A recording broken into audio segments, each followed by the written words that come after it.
మొదటి భార్య బ్రతికి ఉండగా భర్త రెండో వివాహం చేసుకుంటే ఆ పెళ్లి చెల్లుతుందా? Hi friends, welcome back to PSB legal services. ఈ రోజు వీడియోలో బిగామి గురించిన వివరాలను తెలుసుకుందాం. ఫస్ట్ టైం ఎవరైనా మన ఛానల్ ని విజిట్ చేస్తున్నట్లయితే గనక తప్పకుండా వీడియోని లైక్ చేసి షేర్ చేసి మన ఛానల్ ని సబ్స్క్రైబ్ చేసుకోండి. లీగల్ అవేర్నెస్ వీడియోల కోసం బెల్ బటన్ ని కూడా యాక్టివేట్ చేసుకోండి. బిగామి అంటే ద్విభార్యత్వం అని అర్థం. అంటే ఒకే సమయంలో ఇద్దరు లేదా అంతకంటే ఎక్కువ మందిని వివాహం చేసుకునేటువంటి స్థితి. ఇది మన దేశంతో సహా ప్రపంచవ్యాప్తంగా అనేక దేశాలలో నేరంగా పరిగణించబడుతుంది. మన దేశంలో హిందూ మ్యారేజ్ యాక్ట్ 1955 మరియు బిఎన్ఎస్ 2023 ప్రకారం కొన్ని సందర్భాల్లో రెండో పెళ్లి చట్టబద్ధం కాదు. చట్టం ప్రకారం మొదటి భార్యతో విడాకులు, వివాహ రద్దు లేదా మొదటి జీవిత భాగస్వామి జీవించి ఉన్నప్పుడు వారి వివాహాన్ని చట్టబద్ధంగా రద్దు చేయకుండా రెండో వివాహంలోకి ప్రవేశిస్తే అది నేరంగా పరిగణించబడుతుంది. దీనినే మనం బిగామి అని అంటాం.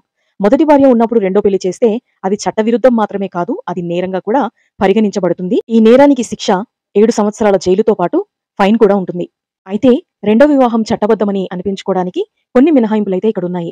మొదటి వివాహం కోర్టు ద్వారా చెల్లదు అని నిరూపించబడినప్పుడు లేదా విడాకులు తీసుకున్నప్పుడు, మొదటి భార్య 7 సంవత్సరాలుగా కనిపించకుండా కానీ ఆచూకీ తెలియకుండా కానీ ఉన్నప్పుడు వారు మరణించారని పరిగణించి ఈ వివరాలన్నీ కూడా రెండవ జీవిత భాగస్వామికి ముందుగానే తెలియచేసి నిజ పరిస్థితిని పూర్తిగా వివరించినప్పుడు ఆ వివాహం చెల్లుతుంది. ఒకవేళ మొదటి వివాహానికి సంబంధించిన విషయాలను దాచి రెండవ వివాహం చేసుకుంటే గనక సెక్షన్ 82(2) బిఎన్ఎస్ ప్రకారంగా 10 సంవత్సరాల వరకు జైలు శిక్ష మరియు ఫైన్ కూడా పడే అవకాశం ఉంది.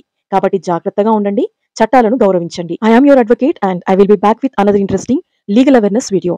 Thank you so much for watching this video, guys. See you in the next one.